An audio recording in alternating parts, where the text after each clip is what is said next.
Hey everyone, I created a little small presentation just to talk about Saas through whop.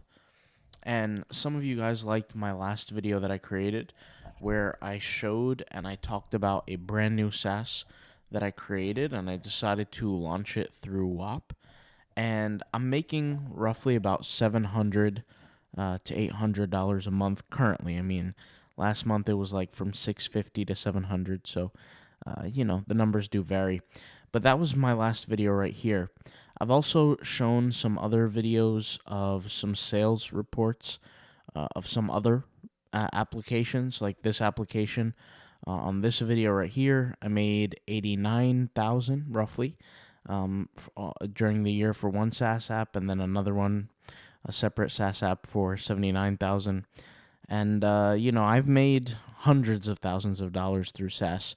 I don't say that to show off or to uh, just get like fake attention. I show the actual sales proof. I've shown that in one of my last videos. So you can look through my portfolio of videos here.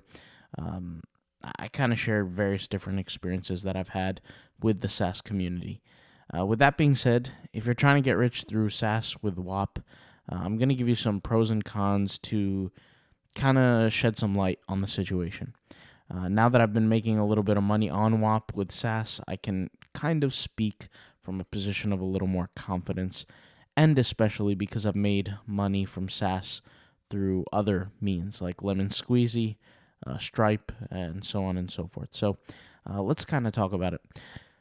So if you think you're going to get rich with whop SaaS, think again. When I first got roped into this whole whop thing, I thought that it was going to be something that was really going to be an incredible experience. And whop, don't get me wrong, is a phenomenal place to sell your products, but there are some caveats, and I do want to talk about that. So it comes down to the pros and cons. I'll kind of talk about this right now. Is first, let's talk about the cons. whop won't send you customers your way. A lot of people think that whop is advertised, and really it is.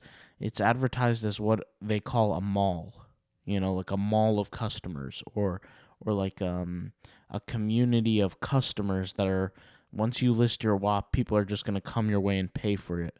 And that's not the case. I think there are some things that they could improve. Like, for example, landing pages are, and I hate to say this, and I'm not trying to be disrespectful to whop, but they're absolutely horrendous. They have very, very low conversion rates, and I have a decent conversion rate. I have like a conversion rate of like a 2.9 or something like that, which is not bad. Are there people who probably have higher conversion rates than me? Probably. But my landing page is not even that bad, but the landing page structure, the way it's designed, from like the reviews to like these basic features and just whole lot of empty white space, I don't think they really have the best landing page experience. Let's just put it that way. So from the landing page experience to the lack of actual customers on the platform, that's what kind of hurts whop. People are not going to just sign up to your whop SaaS for no reason. They're not going to just do that. There's not a plentiful amount of customers on there. Every single customer that I had through whop and that's paying me a subscription is a customer that I brought into the platform because of my outside marketing. So if you just go on whop and you create a SaaS and you create a whole product based on it, and you think people are just going to join because your product exists, that's not the case. Versus on the App Store, right? If I create my app there, people will join automatically. The only time I had people join my whop was when the whop was listed for free. Then like a whole bunch of people from India and Pakistan started joining my whop, but they weren't interested in paying any money. So that's when I kind of switched things around. But the point is that if you think that listing your whop on whop, if that makes sense, or your app on whop is going to make you money, that's not the case at all. So let's get that clear. If the only way you're going to be able to make money on whop, if you're creating a SaaS and you're creating members and all this kind of thing, is you have to get customers from outside of whop. So, do I think that I'm going to use whop again in the future if I create more SaaS products, which I probably will create more SaaS products? I don't think so. I don't think I'm going to necessarily use it through whop. Now, for me personally, guys, whop is a great platform. You know, you can interact with your audience really well. You can create a community around your product. They have some really nice chat features, but there is a lot holding people back. Like, I had to motivate my users to download the whop app. I had to, because I want to make sure I get, they get reached when I put up a notification.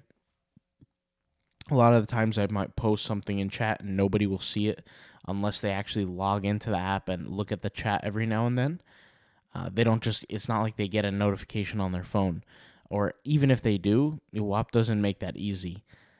These kind of things do matter for customer retention, So is WAP great? Yes, it is great, but there's still a lot that needs to be fixed. Some of the pros I do want to state is that you can give your SaaS to a community access and it could actually feel like a true community. I mean, there's these different forums you can add. You can add chat sections in your WAP along with your SaaS. So there's a lot you could do. Sorry, it's 4 in the morning. I've been coding up a storm for the last few days here, for the last 2 months. But for the last 2 days, I was just finalizing my product, so I was working hard on that new project that I was working on. And for those who don't know, real quick, my ethos around SaaS is I create a bunch of different SaaS products, and they're what I call micro apps, where they're like these small websites or apps or whatever you want to call them that solve small problems, and I have a multitude of them. And they create diversified levels of income for me as opposed to like having just one app that I focus on. Something that I do want to say in WAP's favor is that there's a lot of apps that are already on there that help you create a better community. So to be clear, if anybody's not sure, when you create a WAP, you're essentially creating like a members area. That's really what it is. And I have my SaaS, and then what I do is I integrate my SaaS with that members area. So it's not like I'm creating an app for other WAP sellers to use.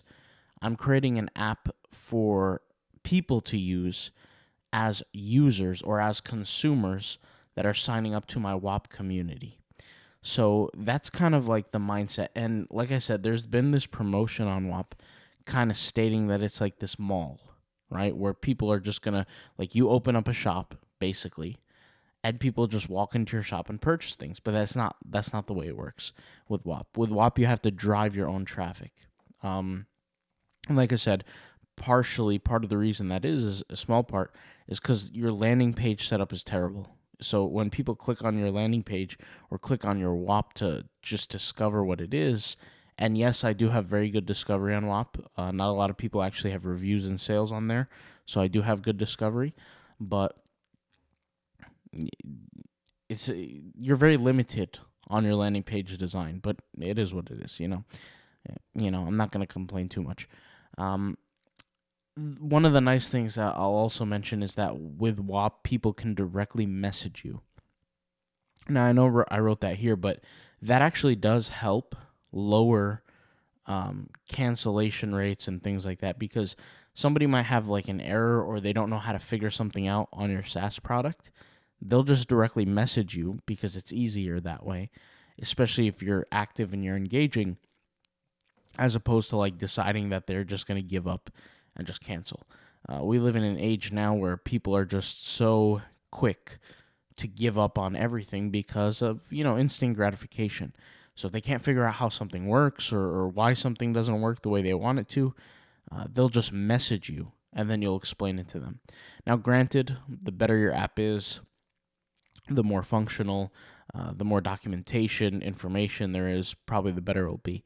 But in the case of WAP, that's something that makes things really good, is that people can reach out to you relatively easily, and you can keep them as a happy customer. So in general, okay, if you think of joining WAP because you think you're going to get an influx of customers, that's not the case. But if you think that you'll join WAP and bring your own customers, you can definitely do that. It's late, 4:21. Like I said, I haven't gotten any sleep, so I'm about to go head to the bed and fall asleep. And for those who want to watch some of my older videos, go ahead. You can look at some sales charts, some experiences that I've shared. Selling a 300K SaaS app. I'm new to this whole YouTube SaaS kind of thing. Just talking about it. You can hit me up on Instagram if you want. My link is in my YouTube bio. And yeah, there's not much else to say. I'll talk to you guys later. Thanks for watching, and peace out. Bye.